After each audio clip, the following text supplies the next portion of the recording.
I'm Anna. I'm Ben. AutoSave, welcome to our channel. You're watching Monogatari Second Season, episode 21. Last episode was a lot. It was a lot. And, you know, it could have just ended. It could have just ended with me being sad, but then someone had to come behind my chair, you know, tap my shoulder a little bit, whisper in my ear, and piss me off in, like, the best and worst way possible. And that was Ogi! God damn it, Ogi. I don't know if Ogi's gonna be involved going forward. I kind of hope she is, but I kind of hope she isn't. I hope she is. I definitely came into this intro with much more like positive vibes initially than what you started with. I'm just thinking about Ogi being all like this, you know, like being all like that, and I'm like, okay, which is something you all right, love. Yeah, damn it. Okay, you ready? Yeah. Sweet. Oh, a Lincoln Penny.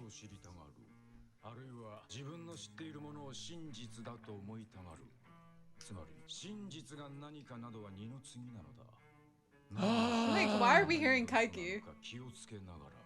I can tell by the language. Have a heart of stone. Lesson 1.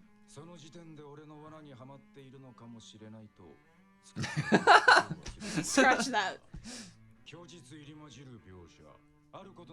Thank you, Kaiki. Oh, I narrate to you, Senjugahara. My God. This is going to be really interesting.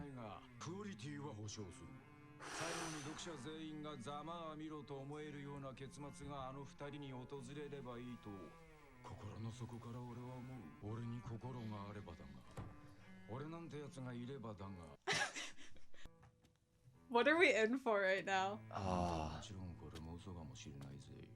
Remember the last time that him and Senjugahara interacted? Uh-huh. That's why I'm like, you're narrating the love story? What are we watching? I love the grain. The crab. The style. Yeah. It's like 90s. It's like we're watching Evangelion and Monogatari, but together. Oh, that was so cool. Are we sure this isn't like a love story between Kaiki and Senjugahara? What is happening? You know, like, when Kaiki was in high school, he had a crush on somebody that was just like Senjugahara. Honestly, this could be top OP. At least for the second season. There's no Araragi. Hitagi End, part 1. I love the music around Kaiki. So chronologically, are we right after the ending of last episode? The months later?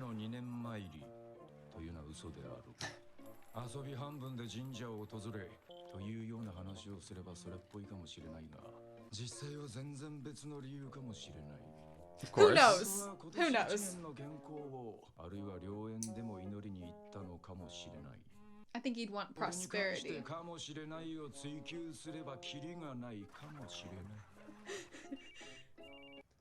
How are we going to decipher truth?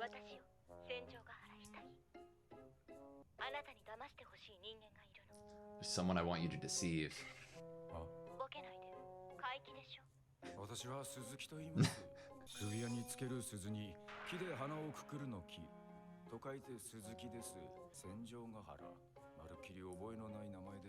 It's the details and the falsehoods.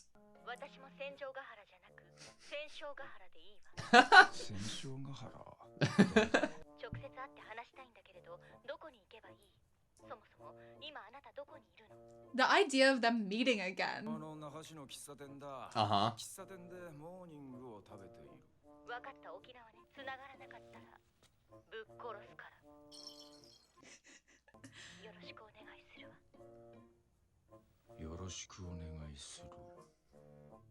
Has anyone counted on you ever before?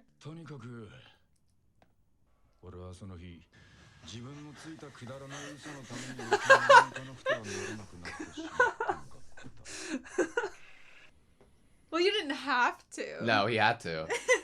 It's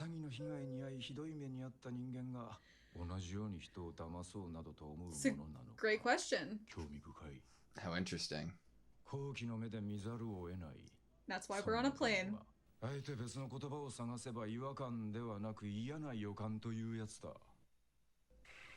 This Aaron bodes ill. Look at where it got you.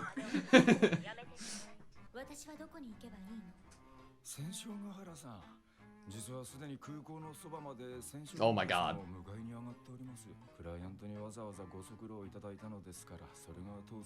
How kind of you. てっきりあなたも日本のどこかから沖縄に飛んできたところなのかと思った私同様に空港に着いたばかりなのかと何をおっしゃっているのか全く意味がわかりませんねそうまあ何でもいいわ店に入ってから店名を電話で知らせればいいのかしらいえいえ空港内の喫茶店すべてを巡って必ずこちらからお声掛けいたしますので千塩ヶ原様は優雅な紅茶で Crazy shot メガネをかけているからそれを目印にして What? What a route to go after last episode. How can you not love Senshogahara? Beaten in the competition. Wait, he's gonna put the shirt on or something.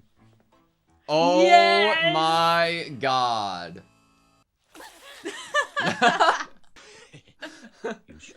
Victory is mine. Yoshino?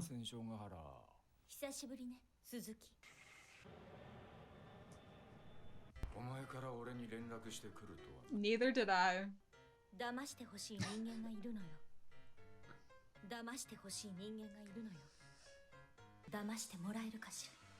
He doesn't believe it.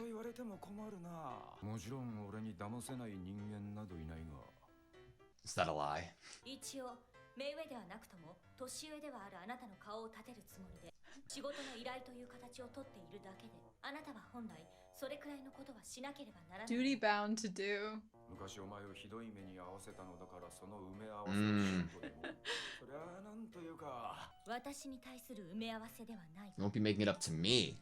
あなたに傷つけられた分は荒木君に埋めてもらったものなんなら今すぐ俺は帰ってもいいんだ You could, but you're not gonna. Stapler. She would.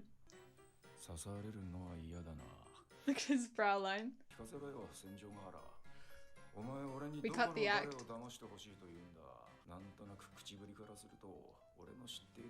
Someone he knows. Oh. Oh boy. お前がこうして簡単から俺に会っていることを知らないわよもちろん荒木君があなたに会ったらあなたを殺しかねないもの Just like she's prepared to do あなたは天敵だもの知らない荒木との高校生活最後の貴重な冬休みの時間を費やしてまで Well, if this scam is against Naruto, it makes sense. It's worthy of it. このままだと私と荒木君に春以降はない And that's where you come in. He's gonna be the savior of their love story. つまりお前と荒木が何かで恨みを買ってその戦国なでことかいうやつに殺されそうになっているそいつを何とか言いくるめてほしいということかおおむね正解よ I have an idea. No, it doesn't. Oh, what a shot! 私と荒木君はおとなしくあの子に殺されることにするそれが避けられない運命ならば仕方がないわいえ私が精一杯命乞いをすれば荒木君の方は助けてもらえるかもしれないわよねそれを唯一の希望にして残り2ヶ月半の余命を生きるわいいだろう聞くだけならな Look at how big the peppercorns in that shaker are. すっきり解決してしまうということもあるだろうし騙してほしい人間がいるとは言ったけれど戦国なでこはすでに人間ではないおお面白いな人間でなければなんだ神様彼女は蛇神様になったのそれが去年の11月のこと Let's just hear out. お前と同じ奇病にかかったということでいいのかなええそうね奇病ね Hot disease. どちらも神様だし私は神であの子は蛇山の上に北白蛇神社という名前の神社があるんだけれど彼女は今そこに祀られているの。いやー、そんな神社は知らんな。 Of course I know it. そういうのとは少し違うんだけれど、神様を腹の中に丸飲みしてしまったというか、要するにね、戦国なでこはとんでもなくぶっ飛んだ存在になっちゃったという。 To describe it lightly. その気になれば、あの町そのものを潰せるクラスのそんな存在。その子はどうしてそんな奇病にかかったんだ。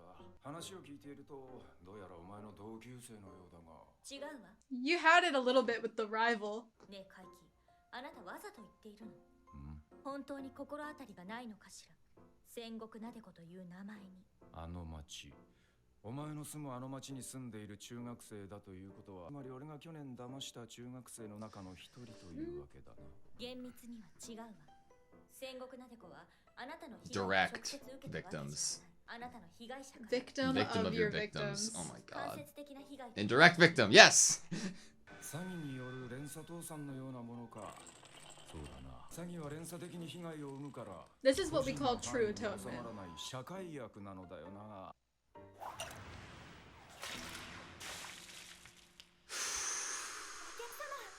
すいません、この子がオレンジジュースをこぼしてしまいました。ごめんなさい。これから頼み事をしようとする人間の態度ではなかったわ。大人は子供の粗相にいちいち腹を立てたりはしない。Oh. とにかく Don't treat me like a child. Calls her a child again. そう思えば、あなたのような悪鬼羅刹でも少しは責任を感じない？責任感に押しつぶされて死にそうだよ。万難を排して償うよう教えてくれ、戦場ヶ原。 Shogara. 俺は何をすればいいんだ。神様となった戦国なでこを騙して、私と荒木くんを助けてほしいのよ。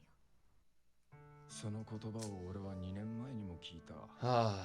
同じセリフを同じ相手に言うというのは一体どんな気持ちなのだろう。俺が戦場ヶ原を、そして荒木を助ける。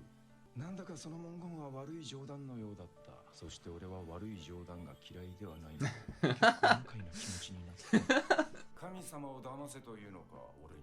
そのくらい His shirt's changed. 上がりなりにもあなたは天下一の詐欺師を歌っているのだから。 Has it changed, or was it always that way? I'm being deceived. 俺に騙せない相手はいない。じゃあ殺意にまみれたその子を騙して言いくる結果、私や荒木くんを生きながらえさせることができるのね。厳密に言うと、私と荒木くんと、それから荒木くんのロリ奴隷であるところの金髪の女の子もなのだけれど。 I love that she's including Shinobu. リドレーがあと5人増えても全然平気だ。一問の得にもならないのに、どうして俺はその戦国なでこを騙さなければならないのだ。とりあえず側近で10万円は用意できるわ。押野さんにお力添えいただいた時に払った額よ。だったら今回も同じ額を払って押野に頼むんだな。見つからないのよ、押野さん。探しているんだけれど、羽川さんなんて海外の Wow やってくれたの。羽川。羽川さんは私の友達でクラスメート。 How much work they've been doing to try to save their lives already. 奇跡のような確率にかけて、怪奇、質問くらいはさせてくれる Bank on a miracle. 無償で働いてくれるつもりはない？それは天地がひっくり返ってもありえない。10万円では足りない。まあ足りないな。だから具体的にはいくら払えばあなたは戦国なでこを騙してくれるのよ。さすがに命がかかると必死だな。それとも恋人の命が大事という感情なのかな。もしも払える限界の額で荒木とお前、どちらか一人だけの命が助かるとなったら、お前はどちらを選択するのだろうな。 Him. 荒木くんよ、決まっているじゃない。卒業式までは正確にはあと74日ある。それだけあればまとまったお金を用意できなくはない。なんなら私の体を売っても構わないわ。I love it. トイレはどこですか？ Sorry, that moment like almost made me cry. さて、自問自答だ。 Good. かつてのライバルたちが無様に殺されるのを見ていられないという気持ちは俺にはあるか？ノーだ、絶対にない。下手をすれば俺はすっとしてしまうだろう。戦国なでこという奇病にかかってしまったらしい娘のためなら、俺は無償で何かができるだろうか？ノーだ、誰だそいつは？知らん。ならば He's like looking for his angle. That's such a good observation. What a shot. だったら荒らぎはどうだ。そう。あいつの妹をいじめたことがあったな。The eggs. メヌイから金をせしめるためにあいつの情報を売ったこともあった。そのささやかなお返しとして、つまりお釣りとして、奴の命を助けてやるというのはどうだろう。ノーだ。たとえお釣りがあったとしてもいくらなんでも。It's like he has to make sure he sticks, is true to himself. True to his character. Come on, there has to be something. 友人のために海外まで行くというその同行した娘のけなげさに心を打たれてみるというのはどうだろう。あるいはその娘はとんでもないお金持ちかもしれない。例はそいつの両親からせしめるというのはノーだ。ダメだ。いくら考えてもこの仕事を受ける理由が見当たらない。 He's trying though. どころか受けることが俺の損にしかならない。ああ、そうだ。そういえば、カンバルにはいたのだった。ガエン先輩から見て目に当たる。つまりガエン先輩の姉のガエン島への忘れがたみと一人娘がいたのだった。俺がアララギと初めて遭遇したのはそのカンバル家の前だった。アララギがカンバルとつながり This is fantastic. This is amazing. Using her where that's the first place he met Araragi. 少なくともカンバルとアララギがつながっていることは確かだ。Oh, look at illuminated. Oh. Look at all the shots. Yes. Ah! Ah! Yeah! We did it, gang. We did it. We figured out our angle. It just occurred to me that the Hawaiian shirt that Kaiki puts on, Oshino. I said that, yeah. It wasn't clicking. The intro makes a lot more sense now. Part of me is scared it's gonna change, and I hope it doesn't. I hope for the rest of Hitagi End, it's that OP. I hope Hitagi End never ends. Their love story will never end. Because he's gonna save them. You have to, like, realize, though, everything that we just saw might not have happened. Especially how we saw it happen. Oh, what a cool shadow box. Wow. Beautiful. How's Ononoki gonna come into play? Yeah. Ending with her is an interesting choice.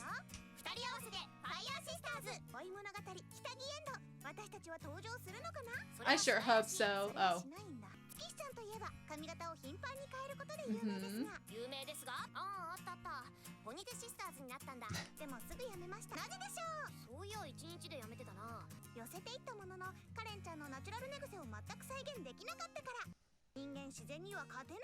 Yep, true. Gotta love backhanded compliments. Okay, that was Monogatari Second Season, episode 21. I have one notebook, two notebook, and my third notebook now of Monogatari. And I feel like I want them, like, immortalized or framed once we're done with Monogatari. I feel like they mean so much to me. I love that you started this discussion off talking about the notebooks, because I was literally like, I was gonna insert about my notebook. Yeah. You're on your last page of this notebook. This notebook I started with episode 1 of Nisemonogatari. So I have notebooks for the others. So I'm at the end of this notebook now. Oh my god. What a fantastic episode. It's a sad day when you finish a notebook for Monogatari, but it's also, I think, a testament to how amazing the Monogatari series has been in terms of like how much there is to comb through, how much there is to appreciate, how much there is that we would want to talk about. This is going to be really hard. This is going to be hard. This is going to be impossible to edit, and it's going to be impossible to talk about immediately after watching it. I feel like you could do an hour-long analysis at least of this episode. You could. Monogatari Second Season has been and always will be phenomenal. It is incredible. I can't believe I'm saying this. I think this episode has the best writing out of any episode in the second season, or maybe ever so far. I think some of it might have to do with Kaiki. Like, it just, obviously, this is a general opinion coming right from, it's almost a reactionary opinion, if you will, that Kaiki is probably one of the most interestingly written characters in this show. Dialogue especially. You're coming out with a character who is, just on surface level, one that deceives, a scam artist, a con artist. But you go and you take it to the next level or even deeper in the iceberg of like, his dialogue can't even be trusted. He cannot be trusted. Does he even trust himself? You know, the amount of deception, the amount of contradictions, the amount of distractions, looking one way but you're really talking about something else, that he even has within the words that he says. It's so fascinating, and it's probably just reactionary, but he's definitely up there in terms of the writing of a character. Yeah, and who's the other person who's up there in terms of writing for a character? Senjigahara. If you had to, like, if I, for 1 second, am considering myself and trying to put myself in the shoes of the author, and you're like, okay, your goal here is to write an episode between a character of Senjigahara pleading and asking for help to Kaiki with all of the baggage they've already been through, and about what it is in regards to Nadeko being a god.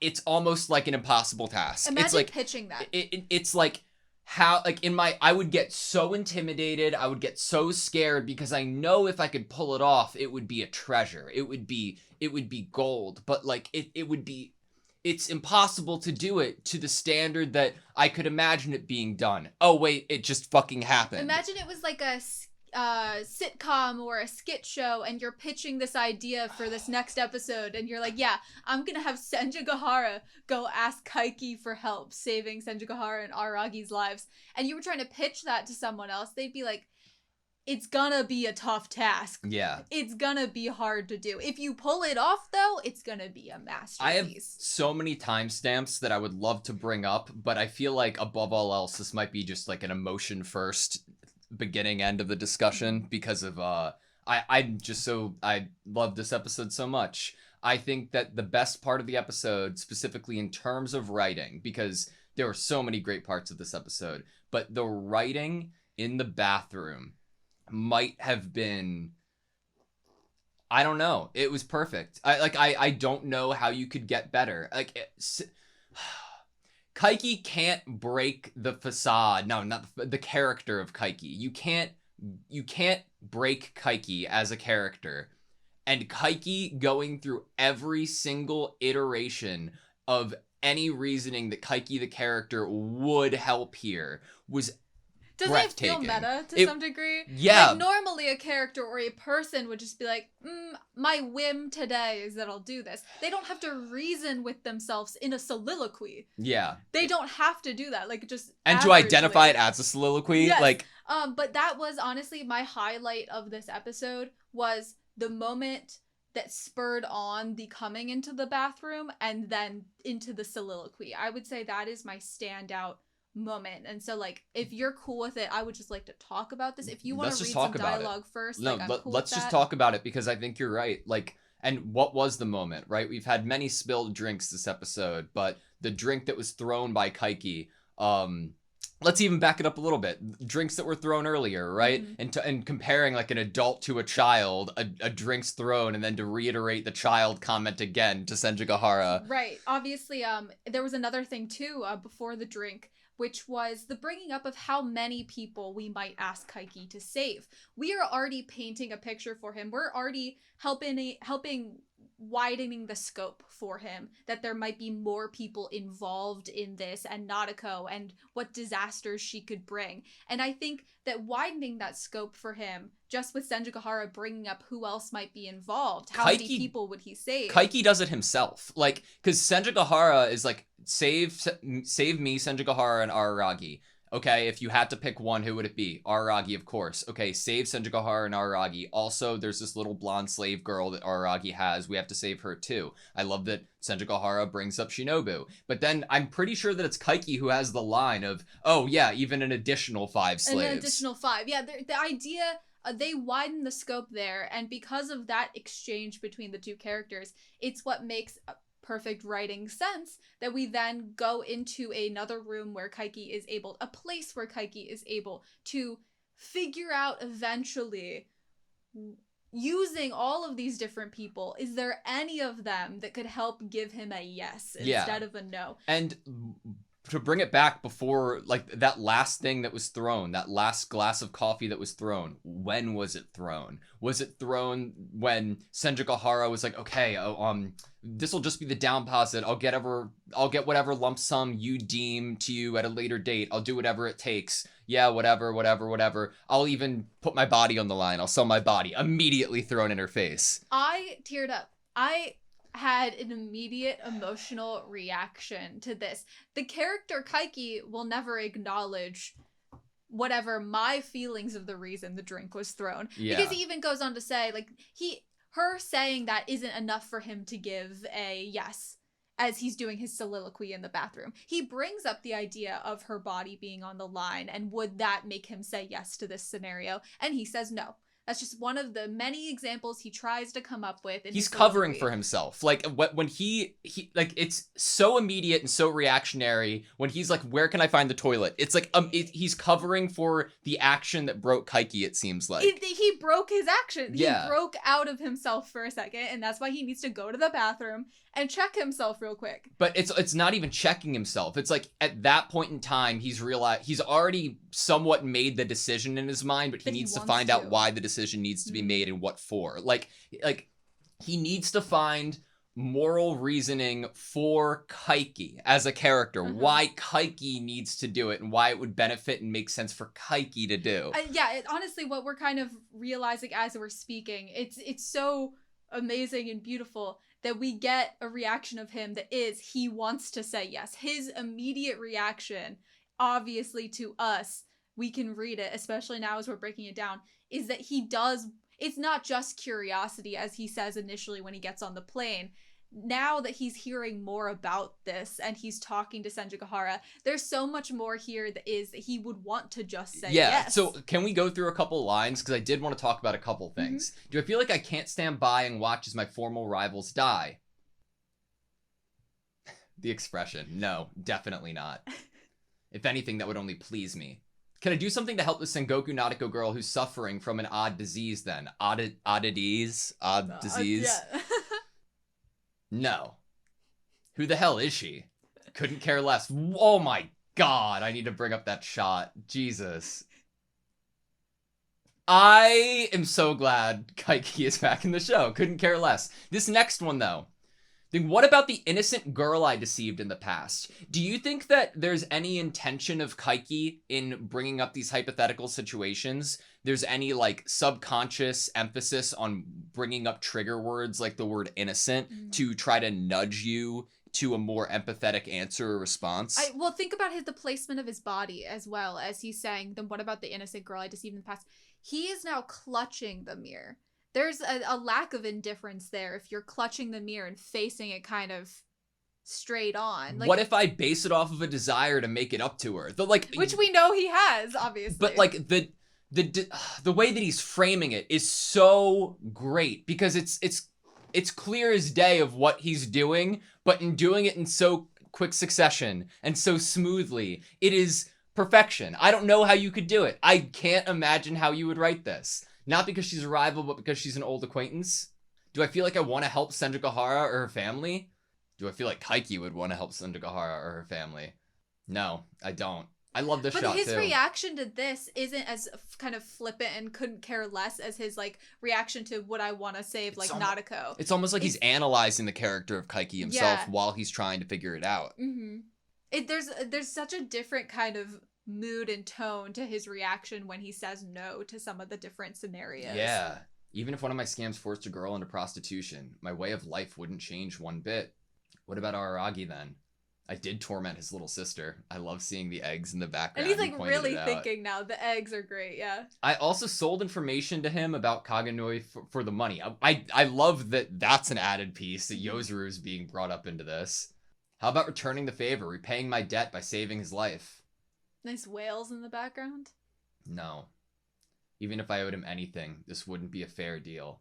Just my travel expenses so far would be enough to write that off. Which, like, the travel expenses all in all, the entire intro to this, not intro, but the intro after the OP, is, like, of the phone call with Suzuki and Senshogahara. It was absolutely phenomenal. It's so good because, like, I truthfully feel like this was incredibly devastating and hard for Senjigahara to do. Yeah. I really don't think this was the easiest thing in the world for her to do, to reach out to Kaiki. Mm-mm. And the fact that she does it and is knowing from the get-go what the approach of Kaiki and her and the relationship and the communication needs to be is so great. And if you don't play it that way, you don't get a face-to-face meeting. If you don't play it in the exact way that you did and you trust Kaiki, that's Kaiki's weakness that Senjigahara jumps on. Trust. Because what makes Kaiki so interesting in his lies and the idea of never being able to understand if what he's telling or his point of view is the truth is the falsehoods within his lies. It's all of the details within the lies. It's not saying, oh, no, my name isn't Kaiki. It's saying, my name is Suzuki, and Suzuki's made up out of these two characters, and, like, giving depth to the lie. And Senjigahara fucking calls the bluff, man. Okay, you're in Okinawa at a cafe. That's great. I'll be there immediately. Like, okay, just, I'll go there right now. And then Kaiki's like, shit, I gotta go to Okinawa. Honestly, so good. And while he's on the plane, on his way, because he put himself into this situation, it's curiosity, yes, that leads him here, but also, to go in deeper, what is the exact curiosity that he has? Why would someone that has been deceived and knows the hardships, the pain of that betrayal and the trouble they had to go through to grow and move past it, why would they want to deceive someone else? I'm not surprised that he'd be incredibly curious to hear what she has to say with all of that information on the line. Yeah, me either. I think that one of the funniest things that has ever happened was, like, Senjigahara getting the sunglasses and mustache is one thing, and it's amazing, and I will never forget it.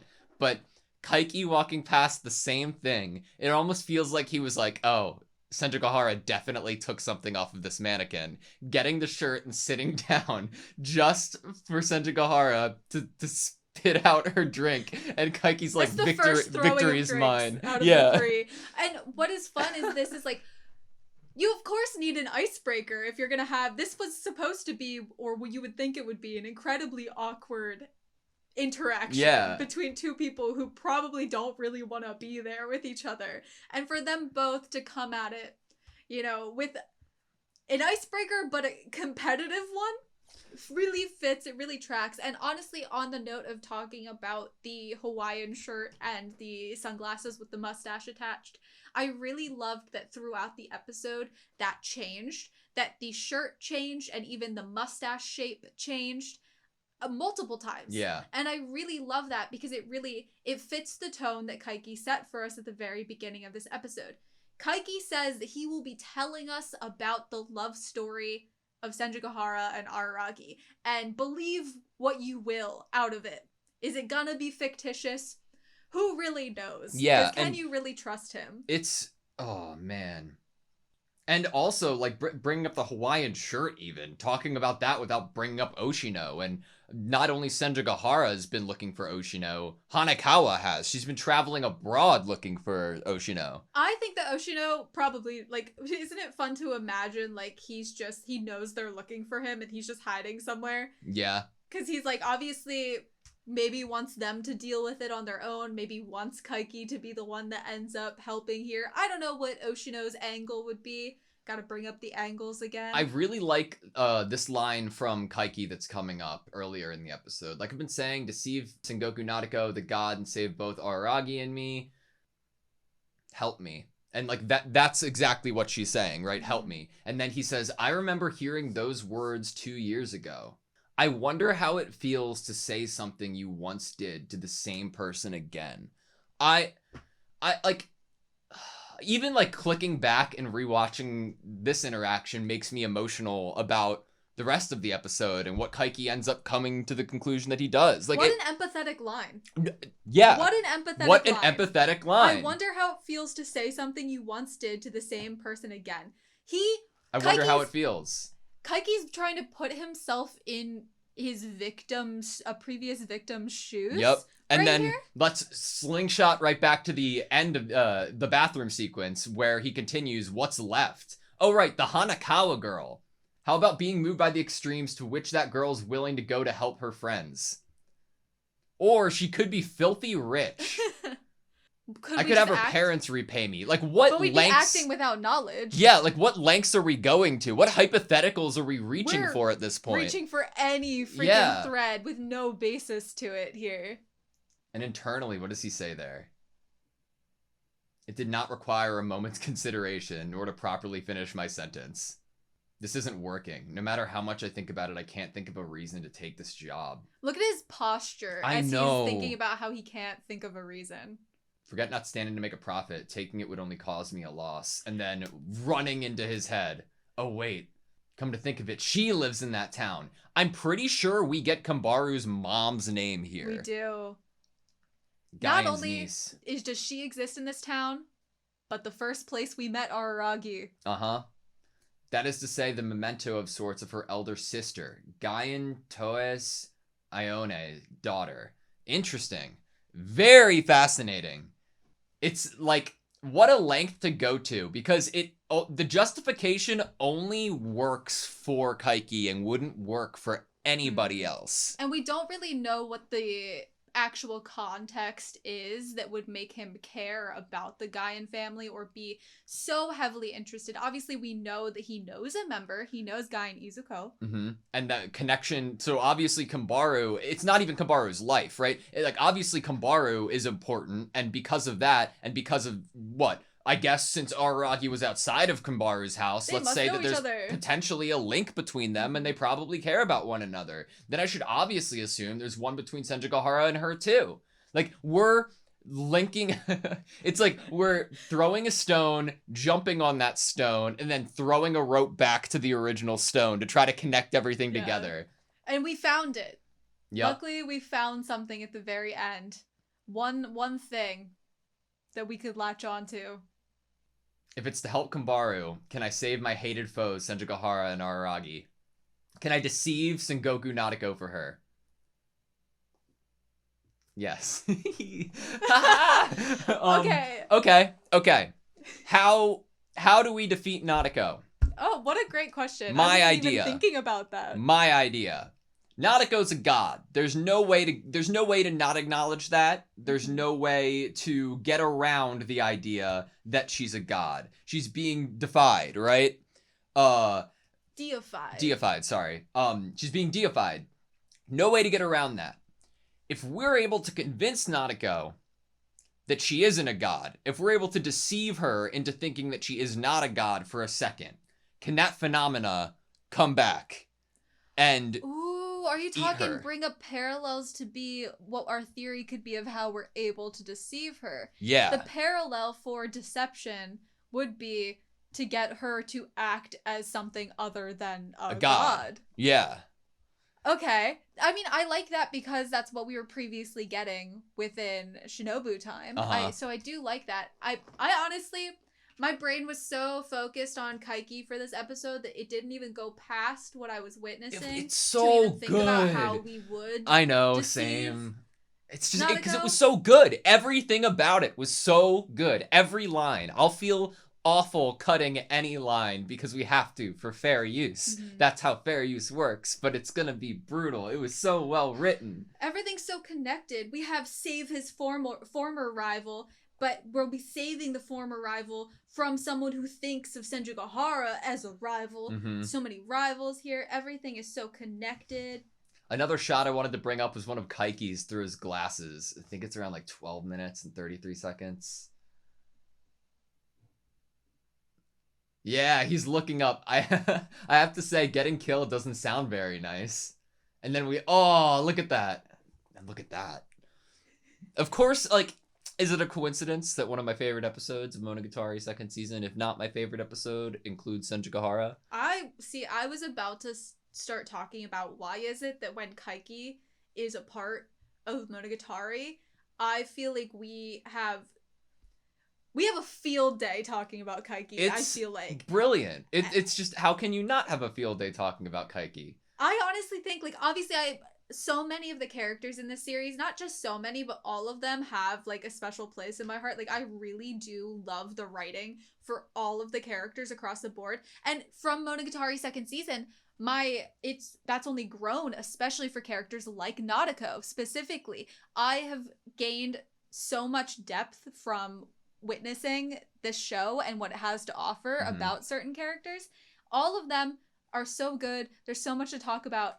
Kaiki, because of just the way that he is also so fun to talk about. One of the best things that has come from you and I being able to record videos together is, like, I always loved being able to, like, bounce ideas or talk to you about shows or stories, but there were only so many times that we were able to do that, and only for such a duration. But when you're able to just lock into one piece of media with somebody that you love talking to and talking to about with complex things, when you're able to find an episode or a character like we're able to with Kaiki or Monogatari, and we're able to talk about this, it makes me, I can't even express in words how happy and joyful it makes me, because both of us have always loved literature. We've loved fiction. We've loved evil in fiction. We've loved and argued against the idea of people not allowing characters that are truly evil to be written into fiction.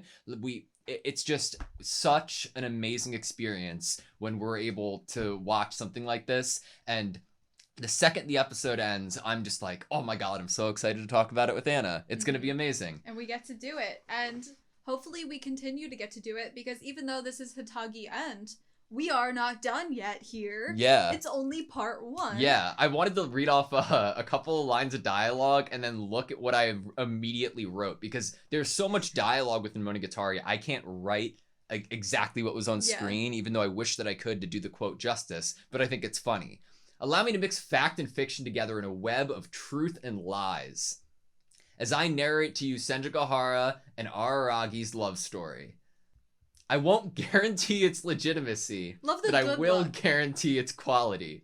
I hope the two of them reach an ending that makes all the readers go, serves you right. So I wrote, Kaiki, legitimacy? No. Quality? Yes. But this line that we stopped on, I hope the two of them reach an ending that makes all of the readers go, serves you right. From the very bottom of my heart. He knows what we want. And we know now what the bottom of his heart has. If he had one. If he had one. We know. We've seen a glimpse into your heart a little bit, Kaiki. Or if he actually existed, you know? We don't even know if he actually exists. And that's all, like, when we're, like, I don't want to get it wrong between either of us. When we're loving Kaiki, when we're appreciating him, whether we're giving him emotions or saying how empathetic he is being, we're saying that from a point that we know this could very well not be true. And that's what makes it so good. We're not standing on a solid foundation. We're on a raft in the middle of the ocean that we're standing on. And the ocean might not even be water. It might not even be an ocean. It's lava. I don't know. Like, we don't really know. Are there sharks in it? Maybe. I don't know. I'm don't get me wrong. I'm excited for the rest of Hitagi End, is that what it's called? Hitagi End. But it's going to be hard to hit the heights that this episode hit for me. It's going to be hard to hit the heights that the OP for Hitagi End is hitting for me. Adore it. A line that I also had written down that I loved was an internal thought of Kaiki while he was on the plane. He was like, this errand bodes ill. One of my last things is just a line that I want to appreciate. Yeah. Araragi already healed the wounds you gave me, from Senjugahara to Kaiki. And that's one of the lines, like you had brought up, it's very hard to write verbatim the line that you're seeing on the screen, like in the middle of watching the show.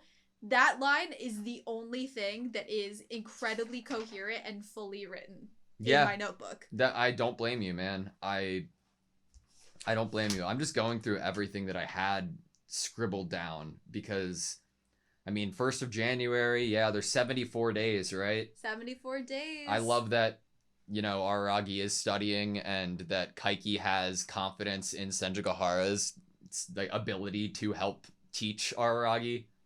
One other thing that I have scribbled down is victim of your victims, the indirect victim. Oh my god, yeah. The domino effect that I love that we bring that up. That like, yes, it's the same line of thinking that he's having in the bathroom as he's trying to find his angle, you know, as he's looking at his angles.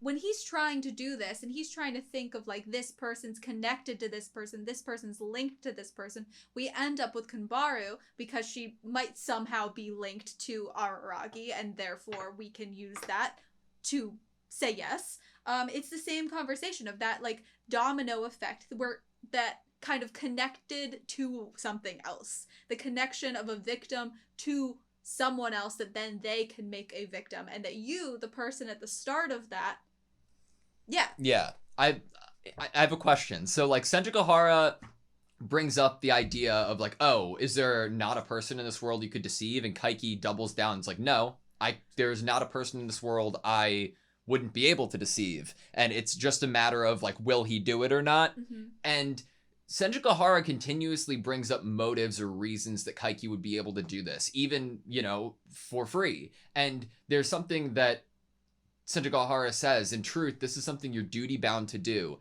And every time Senjugahara brings up an emotional weight that would be tied to Kaiki for him to feel like he should be motivated to do this. A guilt trip.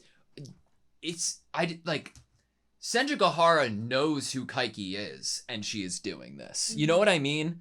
Like, she knows who Kaiki is and who Kaiki is, and she's made the choice to go about it in the way that she is. Well, just because he doesn't actually have to feel guilty to agree with the guilt-ridden duty and reasoning. As we see, he's trying to come up with a reasoning later. If anything, she's just offering him reasons that would seem plausible to anyone else. Yeah. It would seem plausible to anyone that he would say yes for atonement or because he feels guilty and this is his duty. She's giving him empathetic reasons. She's giving him normal human emotion reasons to do this that he could latch onto if he sees fit. Yeah. I don't think she's trying to actively guilt trip him here. If anything, I could see it as she's giving him ideas or reasons why he could say yes. Like you better say yes, but I'm helping you come up with your reason. Yeah. I just don't know, man. I feel like I could rewatch that episode right fucking now. I feel that same way, and I feel like we would come out of it with probably more. I feel like we'd come out of it with, that line we didn't talk about. That was so good. Oh, now I see this visual thing that's happening that parallels something else that was happening later, like foreshadowing. Yeah. Last thing I promise for now. Adults don't get mad at every single mistake children make, and then you see that twitch in Senjugahara. Like the dialogue right after she says, "Don't treat me like a child." Yeah, and like, I wonder how true that is, and I wonder how true it was for Kaiki to need to say there. What a moral high ground he's putting himself on, though, too, with that statement, because we've obviously seen within Monogatari in general, adults really aren't always held to that really high kind of standard. We've seen adults that are doing atrocious things. You're wondering if, like, I'm wondering if you're tearing apart and trying to poke and prod at Senjugahara and the type of person that she is here to see how desperate and serious she is within this request. Like, and I don't know. Do you think the oddities and odd disease is like a bar? Am I reading too into that? It's like a bit. It's like bit my tongue. Like we're playing with words there. I mean, isn't this is love story, Monogatari, like monster story. I feel it's all like there's always a play. So I think the odd disease and oddities is totally intentional. Kaiki, just like Senjugahara, we are counting on you. I hope that means something. It means nothing to him, but maybe. I don't know. I don't know. I can't trust my own perceptions of him. All right, start of book number 3 for me, and this is what for you? Probably book number I would say probably number 3, or 4, something like that. All right, you good? Yeah. Thank you guys so much for watching this video. Please like, comment, and subscribe, and hope to see you next time.